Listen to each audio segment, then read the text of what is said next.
Friday. Good morning, friends and family. John Miller, your Lake Stevens Realtor, coming at you here on a Monday, March 29th, 2020. I'm wearing my hoodie because it is chilly outside and it's hailing taxi cabs, as it were. Yesterday we had quite the wet weather. It was raining cats and dogs, just pouring, a lot of wind. And it was hailing, then it was sleeting. We actually had some snow here in Lake Stevens. And we went all night, and there's about an inch of snow out here on the deck. It's still hailing. It's kind of a crazy welcome to springtime in the Northwest. Anyway, so the question today comes out of Arlington, Washington, and that question is, because I've talked about, the importance of being pre-approved and getting a lender. How do you choose a lender? And okay, from my perspective, I can give you those answers. So, and it's a good question too, because that is really your first step in a home buying process, regardless of where you are, what you're doing. They say about 1 in 3 people have something on their credit report that shouldn't be there, and a good lender can identify that pretty quickly and help you get that off your record, off your credit report, if they can. So that's your first step. So that's why it's that important. It's important to have somebody local. I've had a lot of clients that shop their loan and hey, I've got a guy out of Atlanta, Georgia. He's got really good rates. I don't recommend that. You want good rates, but at the same time, you want somebody local, somebody you have a face-to-face with.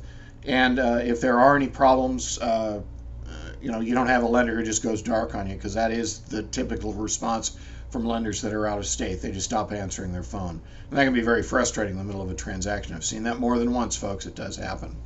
Obviously, you want somebody experienced and not knowledgeable. Okay to ask people about their background, how long they've been in business. That is very relevant.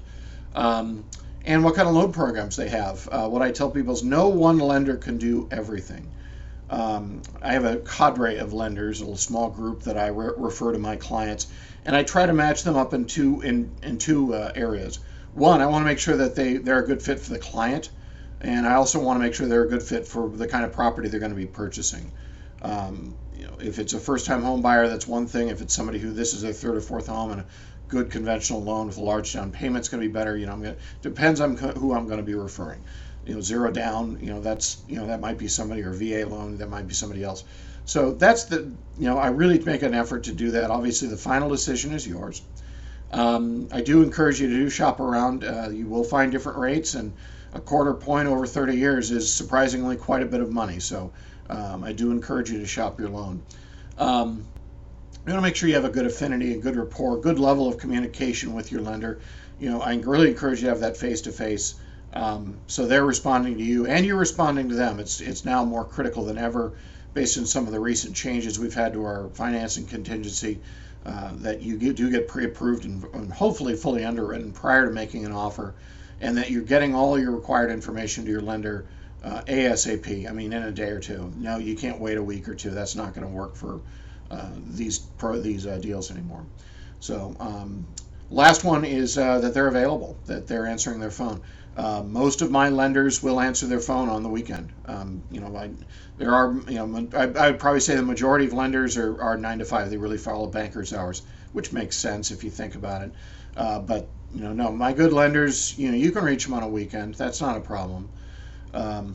So those are all things. Those are some of the criteria that I would recommend using when you are choosing a lender. So any questions on that, obviously reach out to me directly. And I'm happy to answer your questions, of course. Interest rates on a 30-year fixed, 3.17. They are starting to creep up, aren't they? So we're still getting red flags from our lenders. Hey, now's the time. Or if it goes up further, we're going to have some people that were qualified that now they're not qualified at these price points.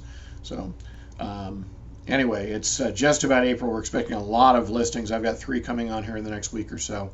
And we're expecting to see quite a few out there. There's a huge pent-up buyer demand, and we're going to see, it's going to be a lot of activity here over the next 7 days, I think. I know. Anyway, wherever you are, stay safe and healthy. We love you. We will see you next week.